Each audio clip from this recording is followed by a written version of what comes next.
After being abducted by 6 small people, a woman called Anne Jeffries became unwell and claimed to have obtained healing powers. Anne Jeffries was born in the parish of Saint-Ethe, daughter of a poor laborer. According to legend, she was born in 1626 and died in 1698. Anne went to live as a servant with the family of Mr. Moses Pitt when she was 19 years old, at which time she had a rapid loss of consciousness. A letter from Moses Pitt to the Bishop of Gloucester, the Right Reverend Dr. Edward Fowler, dated May 1st, 1696, describes how Jeffries was knitting in the arbor in the garden in April around 1646 when something awful happened to her, that she fell into a kind of convulsion fit. Soon later, family members saw her writhing on the ground and brought her inside, where she was taken to her bedroom and given time to relax. "They are all just gone out the window. Did you not see them?" she exclaimed, as she regained consciousness, startling everyone gathered at her bedside. This and other outbursts were quickly attributed to her distemper, with her bosses supposing she was suffering from a case of feverish lightheadedness. For a long time, Anne Jeffries was in a shaky state, unable to so much as stand on her feet. She gradually recovered from her illness, and by the following year she was able to resume her duties as a maid, albeit she had not yet returned to her former self. The first sign that Jeffries had new talents came one afternoon in the harvest time, when Pitt's mother stumbled and shattered her leg on the way back from the mill. A servant was dispatched to acquire a horse and ride to a nearby town to retrieve Mr. Hobb, the surgeon.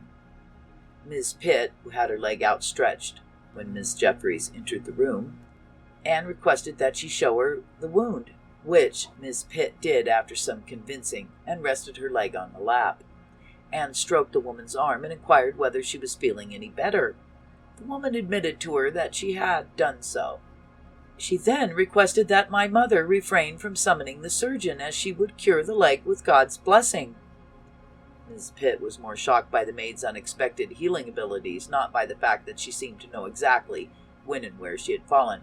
Could she, though? According to Moses, his mother requested an explanation. Anne proceeded to tell her.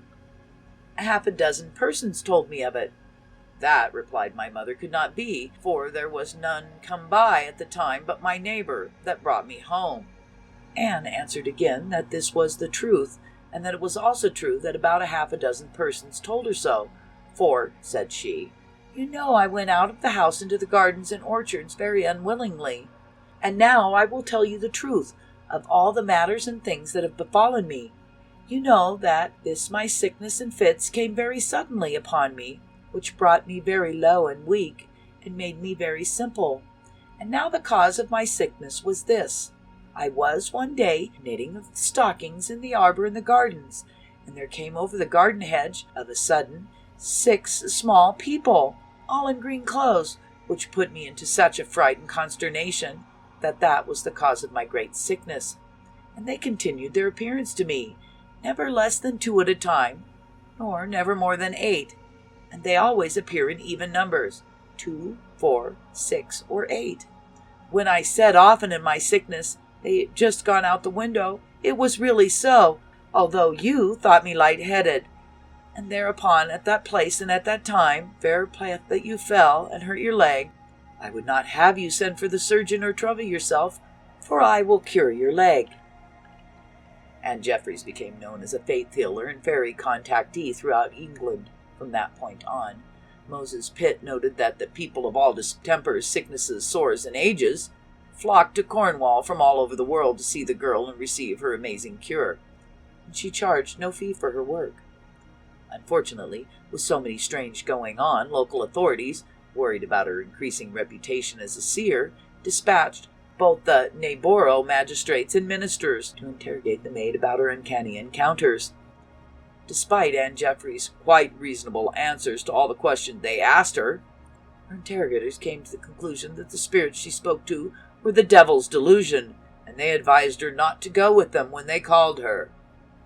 Soon after, Cornwall's Justice of the Peace, John Tregagle, Esquire, issued an arrest warrant for her. Jeffries was imprisoned 3 months in Bodmin jail, where she was denied food and water. And yet, everyone marveled, She lived, and without complaining. She was being fed by the fairies. When she was ultimately released, it was decided that she would not be allowed to return to the Pitts home, so she went to live with Moses Pitt's aunt, Mrs. Frances Tom, near Padstow. She lived a long while and accomplished many excellent cures there, but then moved in with her own brother and eventually married. She lived until 1698, but in her later years declined to speak about it with anybody. In January 1693, Pitt asked his brother-in-law, Mr. Humphrey Martin, to approach her for an interview. This time Anne Jeffreys replied that she did not want her life made into books or ballads, nor her name spread about the country in this way, for, she said, she had been questioned before justices and in prison, and also before the judges at the assize, and she doth believe that, should she reveal such things now, she would be questioned again for it, adding that she wouldn't do it even for £500.